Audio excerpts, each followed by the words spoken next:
på svenska. Nej, men då tar vi den på hel engelska då. So let's do this tour in English. I don't have anyone requested it in Swedish. So we start the tour here in the moat. And let's start by telling you a bit about the history of Gothenburg. Gothenburg was founded in 1621 by the Swedish King Gustav Adolf II. At this time, the west coast of Sweden didn't belong to Sweden. The northern parts belonged to Norway and the southern parts to Denmark. It was only this land area here along our river Göta älv that was Swedish, and therefore a very important part to protect. Therefore they wanted to build a city here. To protect this city, and they did have to do that well, they dig a moat around the city, and this moat that we're traveling in right now. Along this moat they also built a 7-meter high city wall here on your left hand side, because Norwegians can't climb 7 meters, so that kept them away. And this area was actually a big swamp. It was very swampy ground, made it very hard to build houses here.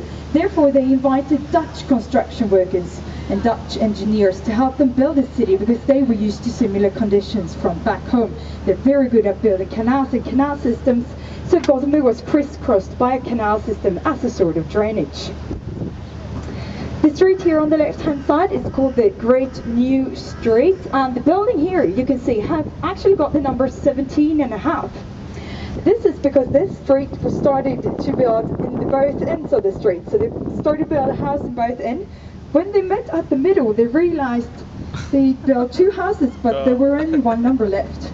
Therefore they had to split this number and make this house number 17 and the other one 17.5.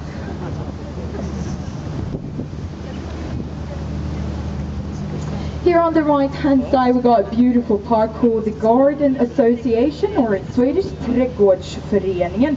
This was actually rated the 2nd most beautiful park in Sweden last year.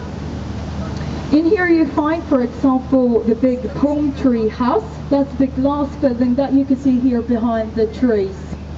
This building is a copy of the Crystal Palace in England. And here you will also find an impressive rose garden called the Rosarium. It's got actually more than 4,000 roses. They also have many large concerts in this park every summer.